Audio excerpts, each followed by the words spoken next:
Plain Words Gospel Tract Series. As it was in the days of Lot, likewise also as it was in the days of Lot, they did eat, they drank, they bought, they sold, they planted, they builded. But the same day that Lot went out of Sodom, it rained fire and brimstone from heaven, and destroyed them all. Even thus shall it be in the day when the Son of Man is revealed. Luke chapter 17 verse 28 to 30. How can this be? Some of my readers may ask. We thought Christianity would spread, until all the world would be converted. Does not the scripture say, the earth shall be full of the knowledge of the Lord, as the waters cover the sea? Isaiah chapter 11.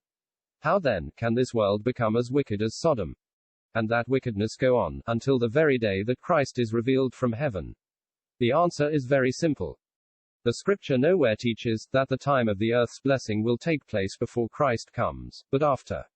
There can be no doubt, but that it will be exactly as Christ says. As it was in the days of Lot, yes, until the very day that Christ is revealed from heaven.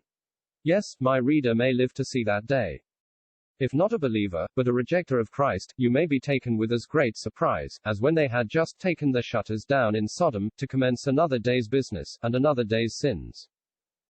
But let us see how it was in the days of Lot. There are some most solemn lessons connected with this subject. There was Abraham, the man of God, outside Sodom, in unhindered communion with God. There was Lot in Sodom, and, consequently, out of communion with God, though saved so as by fire. And there was the doomed city of wickedness. There was but one Abraham on the face of the earth. And how few, at any one time, have really walked with God. Of the first two men born of a woman, one set aside God's sentence on the earth, and tried to bring the best he could grow, an offering to the Lord, and was rejected. The other, Abel, owned the sentence of death, and approached God, through the blood of a victim. Enoch also walked with God, but there was only one Enoch in his day. So of Noah, but there was only one Noah out of the whole world. And in the new world, so soon filled with idolatry, there was only one Abraham. And again only one Isaac. And only one Jacob. And only one Joseph. And then, not one man of faith is named for some hundreds of years. And then a little child is found hid by faith, in an ark of bulrushes. But, on the face of all the earth, there was only one Moses. Aaron even worshipped a calf. And then a Joshua, a Samuel, a David. And what is the history of the prophets but that of a very few men at any time, on the face of the whole earth, fully walking with God? How often they had to walk alone, even the nation of Israel, utterly departing in heart from God. And when Jesus came to his own, did they walk in his light? Alas, they rejected and killed him. Aye, and after the resurrection, there was but one Paul. And since his day, how few have walked with God, in the power of the heavenly calling. Alas, how earthly, and worldly, the great house of Christendom has become. Sad contrast to the heavenly, exalted, church of God. And will it be so up to the very coming of Christ? There can be no mistake about it. He who cannot lie, says it will be, as it was in the days of Lot. Oh, far, far worse than it is now. The Lord then appeared to Abraham, as he sat, pilgrim-like, in the tent door, on the plains of Mamre. Genesis chapter 18. There was unhindered communion at once. Not so with Lot. The Lord would not even go into the city, where he was, but sent his messengers to pull him out. First the eye lusted after Sodom, then the tent pitched towards Sodom, then in Sodom itself. Where are you, my fellow Christian? The eye on the world, the tent towards it, or are you in it? Sad place for a child of God. The devil is the god of it. Destruction is its end. When a man has got his utmost wish of this world, what can it afford? Ask that gray-haired old man, what does the world afford you, prosperous, rich old man? I hear you have got a good bit of property in Sodom. Does it satisfy? He shakes his head. What does it afford? He says, an empty, aching heart, that is all. What are all the riches, and honors, of Sodom, to be compared with 1 hour's real communion with God? Oh, for more real separation to him, to feed on Christ with him, to talk with God. Not so Lot. All confusion and vexation. He tries to reform Sodom, and loses all power, even over his own family.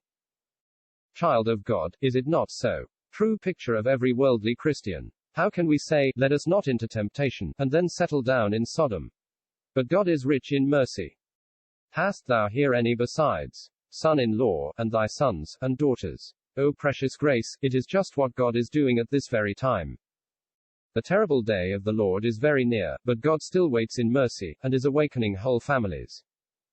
It is as though the Lord said, I would not have those, so dear to you, to perish. Go and wake them up, tell them of my mercy, and tell them of my coming judgment. O, my reader, if save yourself, have you no sons, or sons-in-law, or daughters?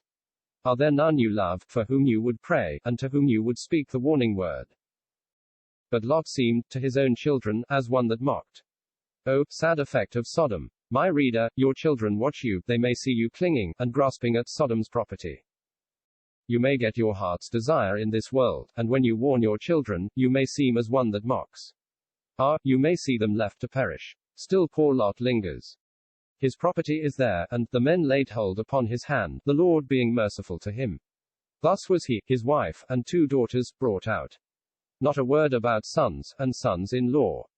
Even his poor wife looked back, and perished. The sun was risen, the city was astir, Lot was out. Oh, what a cry of wailing and bitterness, as the first drops of liquid fire fell. It was too late, and is this the doom that awaits this deceived world? Yes, it shall come as a thief in the night. Roll on, poor world, thou hast rejected Christ, thou hast preferred a murderer, for thy God. The devil that deceives thee, shall be cast into the lake of fire with thee. O, my reader, is this thy doom? Art thou still a rejecter of Christ? Do ponder the end. Today there is mercy, pardon through the precious blood of Christ. God only knows tomorrow. Oh, may God speak to thee now, being merciful to thee. Remember, it is Christ who says, in such an hour as ye think not the Son of Man comes. Charles Stanley.